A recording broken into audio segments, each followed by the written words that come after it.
అందరికీ నమస్కారం. భక్తి ప్రేక్షకులకి స్వాగతం. మనతో పాటు ప్రముఖ ఆధ్యాత్మికవేత్త ప్రొఫెసర్ ముల్లపూడి సత్యనారాయణమూర్తి గారు ఉన్నారు. ఆయనతో కొన్ని సందేహాలు అడిగి తెలుసుకుందాం. గురుగారు నమస్కారం. నమస్కారం అండి సార్వాణి మేడం గారు. గురుగారు, రామాయణం మీద చాలా రకరకాల సినిమాలు వచ్చినాయి, చాలా మంది తీశారు. అయితే ఇప్పుడు కమింగ్ డేస్లో రణబీర్ కపూర్ హీరోగా, అదే సాయి పల్లవి అంటే రణబీర్ కపూర్ రాముడిగా, సాయి పల్లవి సీతాదేవిగా మన నితీష్ తివారీ తీస్తున్న సినిమా అసలు దాని మీద చాలా మంది కమెంట్స్ చేస్తున్నారు. మీరు దాని గురించి ఏమంటారు? ధ్యాయేదాజానుబాహుం ధృతశరధనుషం బద్ధ పద్మాసనస్థం పీతం వాసోవసానం నవకమలదళస్పర్ధినేత్రం ప్రసన్నం వామాంకారూఢ సీతా ముఖకమలమిలల్లోచనం నీరదాభం నానాలంకారదీప్తం దదతమురజటామండలం రామచంద్రం. ఇది శ్రీరామచంద్రుని యొక్క ధ్యాన శ్లోకం. మనకి 300 రామాయణాలు ఉన్నాయమ్మా. 300 రామాయణాల్లో సిసలైనటువంటి రామాయణము ఒరిజినల్ వాల్మీకి రామాయణం మూలం. ఇది వాల్మీకి రామాయణమే మూలం. మనకి ఈ యొక్క కంబన్ రామాయణం అని ఉంటుంది, అది తమిళనాడులో ఉంటుంది. కంబన్ అనేటటువంటి రచయిత తమిళనాడులో కంబన్ రామాయణం అని రాశాడు. రామచరితమానస్ అని 16వ శతాబ్దంలో గోస్వామి తులసీదాస్ గారు రాశారు. నార్త్లో అది పాటిస్తారు. అలాగే రంగనాథ రామాయణం 14వ శతాబ్దంలో, అలాగే కృత్తివాసి రామాయణం 15వ శతాబ్దంలో బెంగాలీలో రాశాడనమాట. కృత్తిబాస్ ఓజా అనేటటువంటి రచయిత. ఈ విధంగా 24,000 శ్లోకాలతో 300 లాంగ్వేజెస్లో 300 వెర్షన్స్లో చక్కగా ఈ యొక్క భాషను 14 భాషల్లో రాశారు. తర్వాత శ్రీలంక, టిబెట్లో, చైనీస్ భాషలో, పోర్చుగీస్ భాషలో, ఇండోనేషియాలో, మొత్తం అన్ని భాషల్లో కూడా రాసేశారు. ఓకే. ఈ సినిమా పేరు ఏంటంటే Ramayanam our truth our history. అంటే అందరూ ఏమనుకుంటారంటే రామాయణం ఏదో కల్పిత కాదా అనుకుంటున్నారు కదా. అలా కాదు, మన నిజాం, ఇది మన చరిత్ర, ప్రతి ఒక్కళ్ళు తెలుసుకోవాలి అనేటటువంటి సదుద్దేశంతో నితీష్ తివారీ గారు, డైరెక్టర్ గారు ఈ సినిమా తీస్తున్నారు. దీంట్లో యాష్ని రావణాసురుడిగా పెట్టారు. అద్భుతం అనమాట. రావణాసురుడిగా ఆయన యాప్ట్గా కరెక్ట్గా సూట్ అయిపోయాడు. ఇక రణబీర్ కపూర్ కూడా పర్లేదు, మామూలుగా శ్రీరామచంద్ర ప్రభుగా 80% వరకు కూడా మంచిగా సూట్ అయ్యాడు. ఇక మన ఈ సాయి పల్లవి దగ్గరికి వచ్చేసరికి సీతాదేవి కనబడడం లేదు, సాయి పల్లవి కనబడుతుంది అంటున్నారు జనం. అంటే ఒకటే కదా ఇంకా పోస్టరు. అందులో అప్పట్లో స్నేహ గారు వీళ్ళందరూ చాలామంది, అంజలి గారు సినిమా సీతాదేవిని వేసినప్పుడు అసలు అంజలిదేవిని మర్చిపోయారు, అంత సీతాదేవి వస్తుంది అనేవారు. రాముడు ఎన్టీఆర్ గారు వస్తుంటే శ్రీరామచంద్రుడు వస్తున్నాడు అనుకుని హారతలు ఇచ్చేసేవారు ఏకంగా థియేటర్లో. ఆ విధంగా సాయి పల్లవి గారు కొన్ని కాషన్స్ తీసుకొని, జాగ్రత్తలు తీసుకొని, ఈమె కనుక సాయి పల్లవి కనబడకుండా ఆ నటనలో జీవించేయాలి ఈమె. అప్పుడు ఈమె పేరు ప్రతిష్ట. అయితే గురుగారు, మనము ఎన్టీఆర్ నుంచి చూసుకుంటే రామాయణం, తర్వాత బాలకృష్ణ, ఆ తర్వాత మన ఆది పురుష్లో మన ప్రభాస్, ఇప్పుడు రణబీర్ కపూర్, వీళ్ళ యాంగిల్స్ అంటే మనం అప్పుడు రామాయణాన్ని యాక్సెప్ట్ చేసాం. అంటే వాళ్ళ ఆ భావాలు కానీ ఇప్పుడు వచ్చే రామాయణం అంతా వేరే విధంగా ఉంది. అంటే అన్ని కల్పితాలు ఎక్కువగా ఉన్నాయి. మనం చూస్తుంటే హనుమంతుడిని ఒకలాగా చూపిస్తున్నారు, రాముడిని ఒకలాగా చూపిస్తున్నారు, లేనివన్నీ కల్పిస్తున్నారు. సో దీనివల్ల మనం ఏది కరెక్ట్గా మనం రామాయణం అనేది కన్ఫ్యూజ్ అవుతున్నారు ఈ జనరేషన్. మీరు దీని గురించి ఏమంటారు? ఇప్పుడు రామాయణం ఈయన నితీష్ తివారీ గారు మన నిజంగానే వాల్మీకి రామాయణంలోంచి తీసుకున్నారా ఈ కాన్సెప్ట్, ఇదే కథనంతా ఎలా తీసుకున్నారు? అసలు ఆ పోస్టర్లను బట్టి, వాళ్ళు పెట్టినట్లని బట్టి మనకి వాల్మీకి రామాయణాన్ని పాటిస్తున్నట్టుగానే కనబడింది. ఇదే మూలం మనకి ఈ రామాయణమే. కాబట్టి మనము వీలున్నంత వరకు మనము యూత్కి, నెక్స్ట్ జనరేషన్స్కి అసలు రామాయణం అంటే ఏంటి అనేది తెలియాలి కదా. వీళ్ళు కల్పితాలు చేసేస్తే ఎట్లా? అసలైన రామాయణం పోతుంది. ఇప్పుడు 25 సాక్ష్యాలు మనకి రామాయణం నిజంగానే అయోధ్యలో జరిగింది అనేటటువంటిది ఉంది. ఇప్పుడు ఆంజనేయ స్వామి వారు హిమాలయ పర్వతం మీద నుంచి తీసుకొచ్చారు సంజీవని చెట్లని. అది శ్రీలంకలోనే దొరికినాయి. ఇప్పుడు అసలు హిమాలయన్ స్పీసెస్, ఈ మొక్కలు శ్రీలంకలో ఎలా వచ్చినాయి అని ఆశ్చర్యపోయారు. ఇప్పుడు దాని మీద రీసెర్చ్ చేసినటువంటి వాళ్ళంతా కూడా ఆ మొక్కలు సంజీవని ఔషధ మొక్కలు, బోళ్ళని ఔషధ మొక్కలన్నీ కూడా హిమాలయన్ స్పీసెస్ మ్యాచ్ అయిపోయినాయి. కాబట్టి రామాయణం కంపల్సరీ శ్రీలంకలో జరిగింది అని తెలుస్తుంది. అలాగే రావణుడి గుహలు మనం తీసుకున్నప్పుడు ఆ రావణుడి గుహలు లోపల మంచి బ్రహ్మాండంగా బంగారంతో తయారు చేసినాయి కదా. గుహల్లో ఎంత సుందరంగా ఇప్పటికి కూడా ఉంటాయి అంటే వెల్ ప్లాన్డ్ అనమాట. సముద్రం దగ్గరికి ఆ ద్వారాలు బయటికి వెళ్ళేలాగా ఇప్పటికీ ఉన్నాయి. నెక్స్ట్ విభీషణుడి ప్యాలెస్ ఉంది. నెక్స్ట్ ఆంజనేయ స్వామి వారు తోకని కాల్చేసినటువంటి ఈ యొక్క ఇది శ్రీలంకలో ఒక ప్లేస్ ఉందన్నమాట. అక్కడికి ఇప్పుడు గడ్డి కూడా మొలవదు అక్కడ, ఆ చుట్టుపక్కలంతా మొలుస్తాయి. మళ్ళీ ఆంజనేయ హనుమాన్ రివర్ అని ఒకటి ఉంటుంది. ఆంజనేయ స్వామి వారు కాల్చేసిన తర్వాత తన తోకని ఆ నదిలో చల్లార్చుకుంటారు, ఆర్పుకుంటారు. ఆ నది కూడా ఇప్పుడు ఉంది. ఇంకా సీతాదేవి అగ్ని ప్రవేశం చేసినటువంటి ప్లేస్ కూడా ఉంది. ఆ అగ్ని ప్రవేశం చేసిన చోట కూడా అస్సలు మొత్తం అంతా చుట్టూ కాలిపోయి ఏమన్నా పర్టికులర్ పేర్లున్నాయి. సీతామఠ్ అని చెప్పి, సీతావాడి అని ఇవన్నీ ప్లేసెస్ ఉన్నాయి. మొత్తం అవన్నీ కూడా శ్రీలంకలో మనం వెళ్ళిన చోట. హనుమాన్ రివర్, ఆంజనేయ స్వామి తోక పెట్టింది. విభీషణ్ ప్యాలెస్ విభీషణుడిది. హిమాలయ సంజీవన్ పర్వత్ అని చెప్పేసి అక్కడ ఆ లోకల్ ప్లేసెస్లో ఉన్నాయన్నమాట అవన్నీ కూడా పేర్లతో. సో వాళ్ళు చెప్తారు సీతాదేవి ఇక్కడే ఈ ప్లేస్లోనే అగ్ని ప్రవేశం చేసింది అని.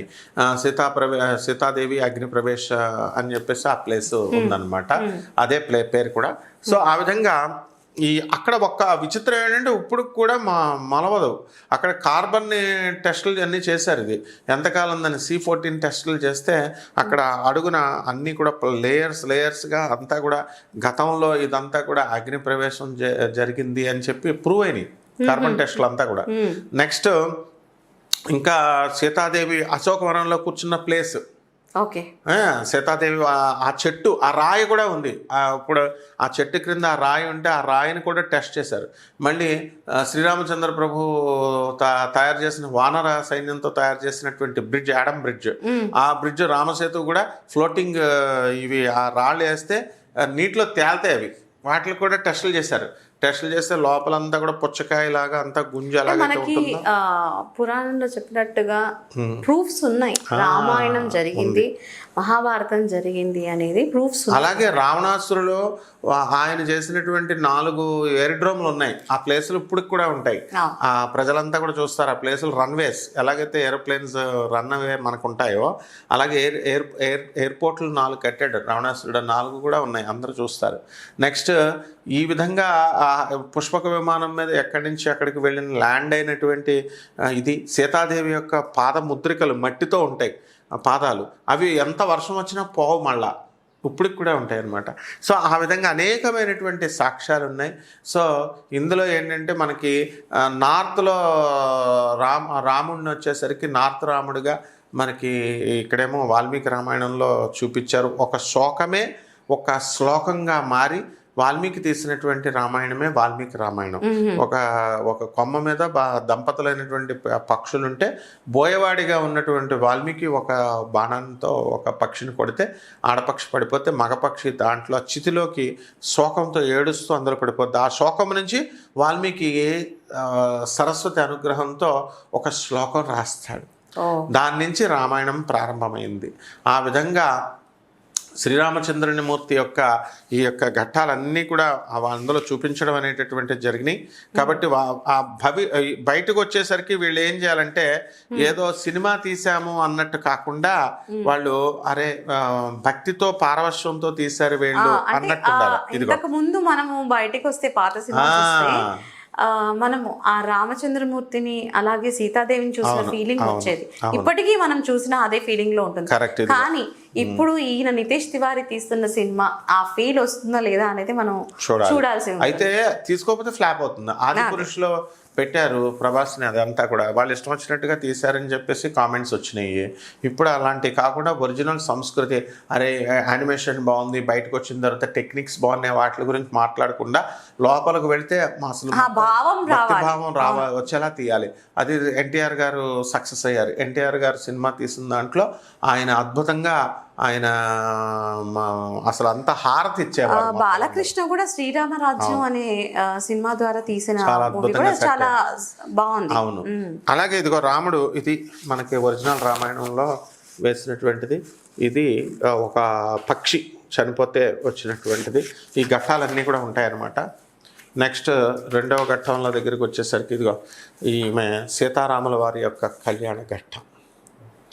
నెక్స్ట్ మూడవది వచ్చేసరికి సీతారాముల వనవాసానికి వెళ్ళే ఘట్టం.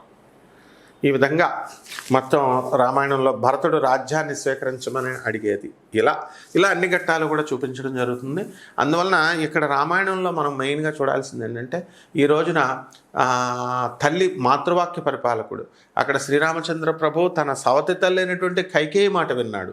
ఇక్కడ సొంత తల్లి మాటలే వినడం లేదు. అక్కడ రావణాసురుడు కూడా కైకసి, ఆమె తల్లి సముద్రం ఒడ్డున ఈ యొక్క ఇసుక శివలింగాన్ని పెట్టి చేస్తున్నప్పుడు, పూజ చేస్తుంటే ఒకరోజు సముద్రుడు దాన్ని తీసుకెళ్ళిపోతే ఆత్మలింగాన్నే తీసుకొచ్చేసాడు రావణాసురుడు. అదే గోకర్ణం.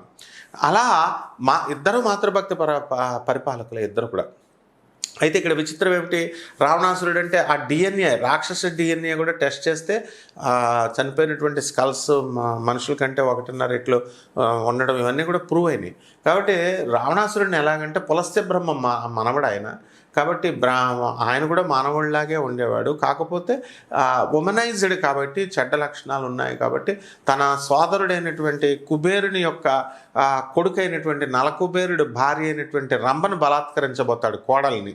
అప్పుడు నలకుబేరుడు శాపం పెడతాడు, ఏ స్త్రీ ఇష్టం లేకుండా నువ్వు కనుక చేసినట్లయితే, బలాత్కారం చేస్తే తల పగిలిపోతుందని మరణం అని అన్నాడు. కాబట్టి ఆ భయంతో సీతాదేవిని ఏం చేయలేదన్నమాట. సో ఇక్కడ శూర్పణఖ కూడా చాలా గొప్ప సంస్కారం ఉన్నటువంటి ఆమె. అంటే రాముడిని చూసి మోహించలేదు ఆమె, రాముడిని వ్యామోహపడలేదు. రాముడు అంటే భక్తి అనమాట. సో అందువల్లనే నెక్స్ట్ జన్మలో ఏమైందంటే కుబ్జగా వచ్చింది, ముక్కు చెవులు కోసేయమంటాడు ఆయన. ఎవరికైనా సరే మనకు కూడా కామము ఇవన్నీ ఉంటే ఆ కామ గుణాలన్నింటినీ కూడా తొలగించేవాడు రాముడు అనమాట.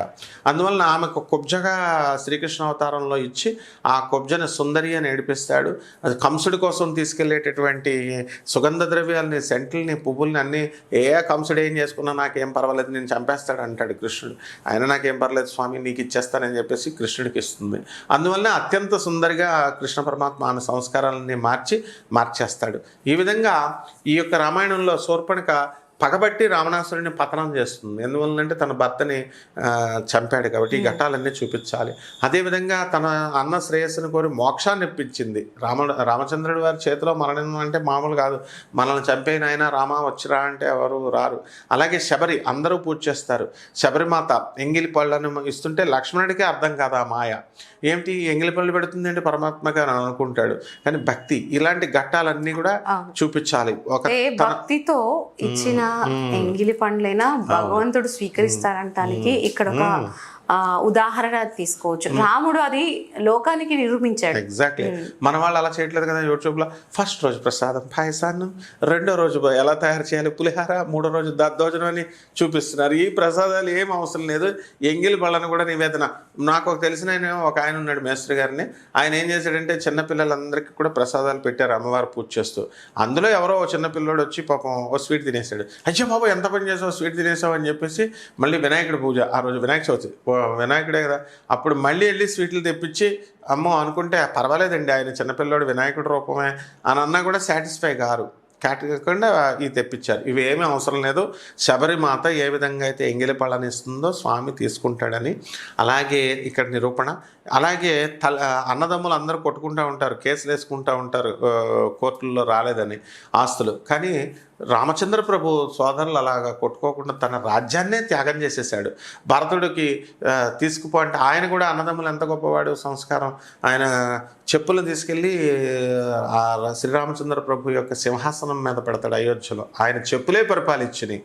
ఆ విధంగా శ్రీరామచంద్ర ప్రభు ఒక భార్యను, తన భార్యని ఏ రోజున కూడా కన్నెత్తి మాట అండు పల్లెత్తు మాట. అక్కడ శ్రీకృష్ణ అవతారంలో కూడా రుక్మిణి సత్యభామ కాలుతో తన్నేసినా కూడా ఆయన ఏం ఫీల్ కాలేదన్నమాట, కాళ్ళు నొక్కుతాడు. ఆ విధంగా శ్రీరామచంద్ర ప్రభు భార్యను ఎలా చూసుకోవాలి, చక్కగా ఈ సోదరులను ఎలా చూసుకోవాలి, తమ పితృవాక్య పరిపాలకుడు, తండ్రి మాట వినాలి, తల్లి మాట వినాలి, ఇలా అన్ని సకల లోకాలకి అందరికీ తెలియపరచడం కోసం వచ్చాడు. ఇదంతా కూడా ఈ సినిమాలో ప్రతిబింబించేలాగా నితేష్ తివారీ గారు తీస్తే బాగుంటుంది. అదే మీరు చెప్పినట్టుగా నిజంగానే ఒక రామాయణం అనేది లోకానికి చెప్పే అంటే ఎలా ఉండాలి, ఒక అన్నదమ్ములు ఎలా ఉండాలి, పేరెంట్స్కి ఎలా రెస్పెక్ట్ ఇవ్వాలి, అలాగే భార్యని ఎలా చూసుకోవాలి, ఒక దుష్టుడు నీ అంతం ఎలా చేయాలి, రకరకాల బాండ్స్ కానీ రిలేషన్ కానీ ధర్మంగా ఎలా నడవాలి అన్నది చెప్పడానికి రామాయణం, మన వాల్మీకి రాసిన రామాయణం కానీ రామాయణం జరిగింది. అయితే ఈయన కూడా మనకి అదే విధంగా చూపించి బయటికి వెళ్ళేటప్పుడు ఒక నిదర్శనం అయితే బాగుంటుంది. ఎందుకంటే మనకి చాలా చూస్తున్నాం సినిమాలు అన్ని కలిసి అంటే ఏదేదో తీసి ఇది చూపిస్తాడని అనుకోవాలి. ఎందుకంటే మనం 8 times ఆస్కార్ విన్నింగ్ సంస్థ డిఎన్ఈజీ మనం అది ఎక్స్పెక్ట్ చేద్దాము డెఫినెట్ గా. అలాగే మూవీ సక్సెస్ అవ్వాలని కోరుకుంటూ ధన్యవాదాలు.